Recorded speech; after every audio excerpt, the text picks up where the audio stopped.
It's a landmark on Warm Springs Avenue, an honest-to-goodness castle that might be a stone's throw from Camelot, but suits its Boise owner just fine. I wasn't in the mood to remodel something. I'd remodeled things so many times. Meet Tim Barber, lord of the manor and a man as unassuming as his castle is grand. From the media room in the basement with its 3D TV to the Merlins that define the tippy tops of two towers, Barber's castle was built to last, if not amaze. I wanted it to be sort of fantastical, but still architecturally interesting and worth favorable comment, not a negative impact on the neighborhood. Though it borrows design elements from historic castles around the world, the Barber place is a step up from the cold and drafty originals. The hearth and heated floors take care of that. And the layout is surprisingly practical. Every room in here is pretty useful. It's, I think a house tends to feel more cavernous and a little more haunted if you don't actually use all the rooms.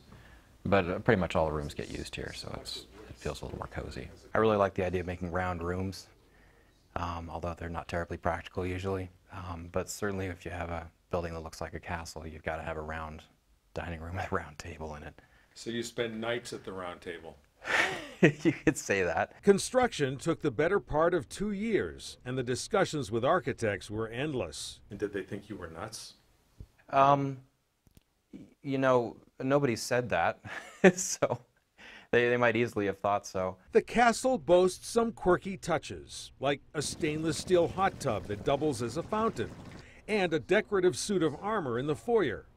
No surprise that Barber has a few art dealers on speed dial. I take my time, and so eventually you stumble upon something. I keep my eyes open for things that I think will look right in the house. The latest acquisition is the gargoyle by the front door, and it begs the question, is he finished decorating? With the gargoyle that just arrived, I think it may be pretty much complete. The owner might be done, but the rumor mill keeps on grinding. They ask if there's a dungeon. I've had parents who are worried about that, like friends, like my kids' friends' parents. So I just invite them in and have them check it out. Nope, no dungeon, just a well-stocked wine cellar. Tim Barber is nothing if not a man of good taste, with a sensibility that leans toward the unconventional. After all, he did say yes to the archer's window on the roof.